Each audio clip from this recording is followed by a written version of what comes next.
Good morning, everyone. Thank you for joining us. Happy Friday. It is March 29th. Of course, it's also Good Friday. Many of us getting ready to travel for Easter weekend. We'll get into that forecast here in just a second. But first, a reminder, you can join us live here on Facebook Live every morning. About 8 o'clock, we go live for you. We do that Monday through Friday. Also, you can find us on your Facebook timeline and your feed. We're on there because this stays up for like 30 days. You can find us whenever it's convenient for you. Also, check for us on the Inform YouTube channel and your favorite podcast platform. Just go to inform.com/podcasts and look for the Inform Minute.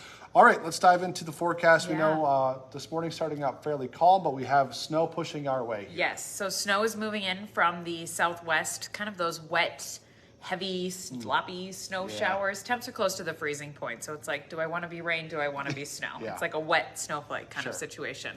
If you look at your radar right now, it looks like it's snowing in Fargo. I have seen no ground truth of that. The airport is not reporting snow. I walked by the window out there. It's not snowing.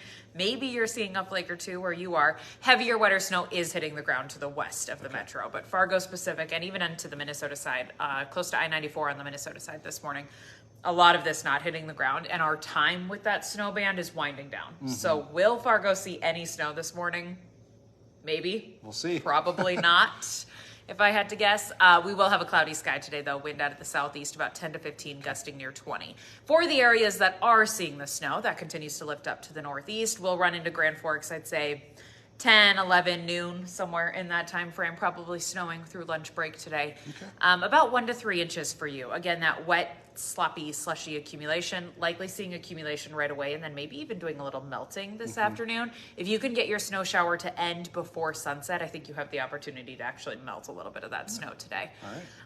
That's a quick mover. It's out of here by midnight, completely gone. So not a big deal. It's not going to last into your Saturday, but do watch out for snowy roads, slushy roads, reductions in visibility as the snow is falling, those sorts of things. Not perfect travel today, just a few inconveniences. Yeah, something to be aware of. Yes, exactly. DOT maps are on our Storm Tracker app, so that's an easy way to access those and kind of look at what's happening across the states. Okay, let's see. Tomorrow, mostly cloudy, peaks of sun, temp to 40. That will melt any of the snow that is still out there, melt any of the snow that we do pick up today.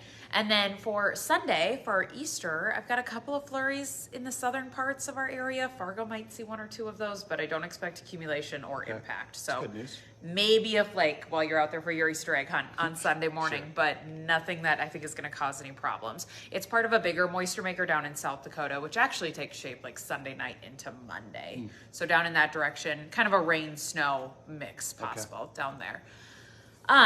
Okay, then the sun starts to make a comeback by Monday. Temperatures mid-40s, close to 50 by Wednesday, close to 60 1 week from right now. Okay, I like the sound of that. Yeah, and that's not an April Fool's joke. It's the actual forecast. We're on a warming trend. Things look a little bit drier next week. My husband wants to get out the patio furniture. So we're starting to get to like that time where we're getting that itch of like, get antsy. Is this the warm up? Is this the warm up? Are we finally here? Yeah. So your first week of April looks great. Next weekend, I cool temperatures off closer to 50 instead of to 60. And I have a chance at showers, which would only be rain with those kinds of temperatures, not snow. That's how it stands this morning, at least. So we've got a couple different moisture chances, which is good. After having such a snow deficit over the winter, we could use a little moisture from time to time. But also temps in the 50s to near 60 would help to just boost morale. That's for sure. You know? Makes everyone kind of happier. Yeah, it does. Okay, so first week of April, not bad. Watch out for a little snow in spots today. Okay. Perfect. Sounds good. Happy Easter. All right, let's dive into your headlines here this morning. Right now, we're working to learn more about when a man will be formally charged in a Fargo stabbing death. We broke that story for you yesterday morning on First News. Police were called to Southtown Poorhouse shortly before 1 o'clock on Thursday morning.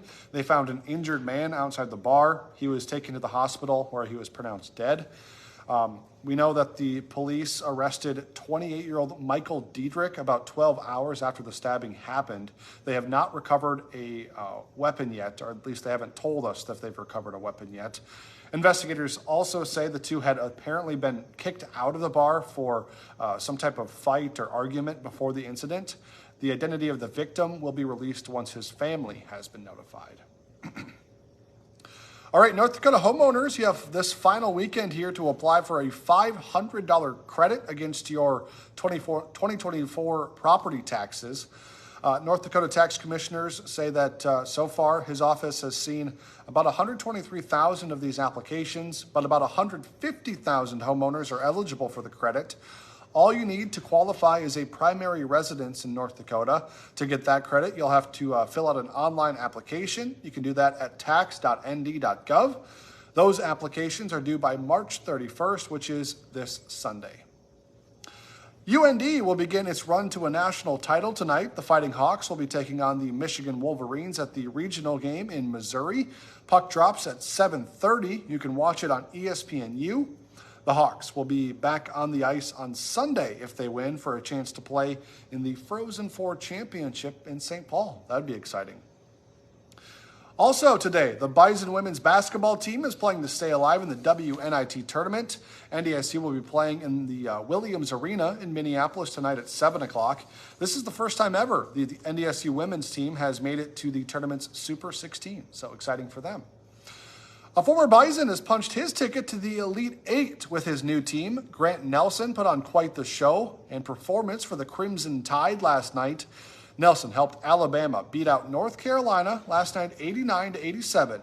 He finished with 24 points and 12 rebounds, including the final shot that sealed the victory.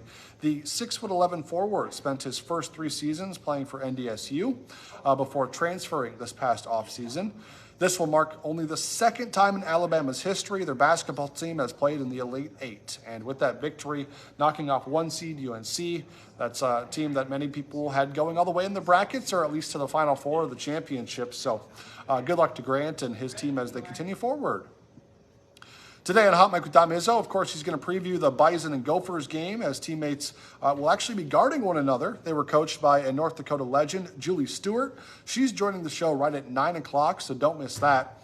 Plus a live preview from Missouri as the Fighting Hawks prep for Michigan. Hot Mic is live from 9 to 11 on WDAY Extra and on Inforum.com. Sounds like a good show today.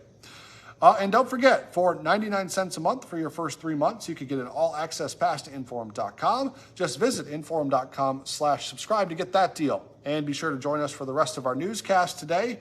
Our next one is at 11 o'clock. Then 4, 5, 6, 9, and 10. We have you covered throughout the weekend with newscast, and we'll be back on Monday morning for First News. So be sure to join us then. Until then, have a safe and happy Easter weekend, everyone. Bye.